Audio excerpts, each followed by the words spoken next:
राम। एक श्रीमद् भागवत पुराण की कथा है। ऋषि के तिरस्कार का कुफल। ऋषि का अपमान हुआ तो उसका जो फल हुआ वो बहुत खराब हुआ, यही कहानी है।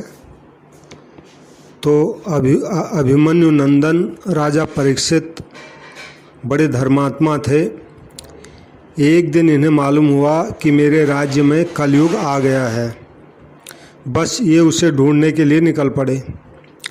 एक स्थान पर उन्होंने देखा कि राजोचित वस्त्राभूषण से सुसज्जित कोई शूद्र गौ और बैल को डंडों से पीट रहा है।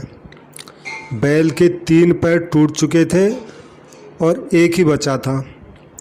उनका परिचय प्राप्त करने पर मालूम हुआ कि यह बैल तो धर्म है और गाय पृथ्वी है और कलयुग ही ये शूद्र है। उन्होंने उस कलि को मारने के लिए खड्ग उठाया, परंतु वह उनके चरणों पर गिरकर गिड़गिड़ाने लगा। तो राजा परीक्षित को दया आ गई। उन्होंने उसकी प्रार्थना स्वीकार करके और उसका यह गुण देखकर कि कलयुग में और किसी साधन, योग, यज्ञ आदि की आवश्यकता नहीं होगी, केवल भगवान के नामों से ही प्राणियों के स्वार्थ, परमार्थ आदि कार्य संपन्न हो जाएंगे। अतः उस कलयुग को रहने के लिए उन्होंने जुआ, शराब, स्त्री, हिंसा और सोना आदि स्थान बता दिए कि तू इन स्थानों में रहा कर, क्योंकि इन स्थानों में झूठ, मद, अपवित्रता तथा क्रूरता आदि दोष रहते हैं। अब कुछ दिनों के बाद उस समय की प्रथा के अनुसार राजा परीक्षित शिकार खेलने निकले। एक मृग के पीछे दौड़ते हुए वे दूर निकल गए।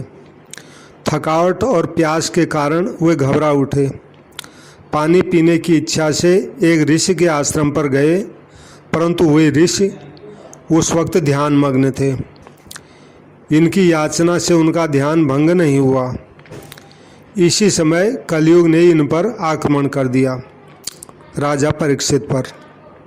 इनको क्रोध आ गया और क्रोधवश ऋषि का परिहास करने के लिए इन्होंने उन ध्यानमग्न ऋषि के गले में एक मरा हुआ सांप था वो पहना दिया और आवेश में ही अपनी राजधानी को, सांप को उनको गले में डालकर ये लौट आए।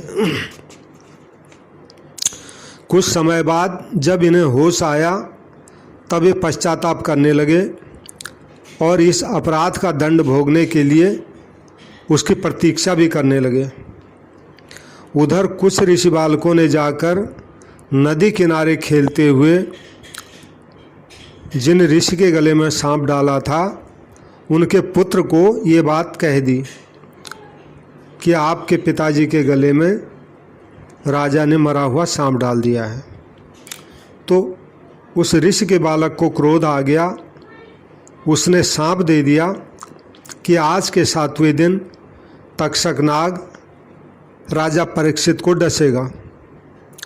अपमान के कारण उद्विग्न होकर वो बालक रोने लगा। उसका रोना सुनकर धीरे धीरे ऋषि का ध्यान टूटा। उन्होंने सब बातें सुनकर अपने पुत्र को डांटा।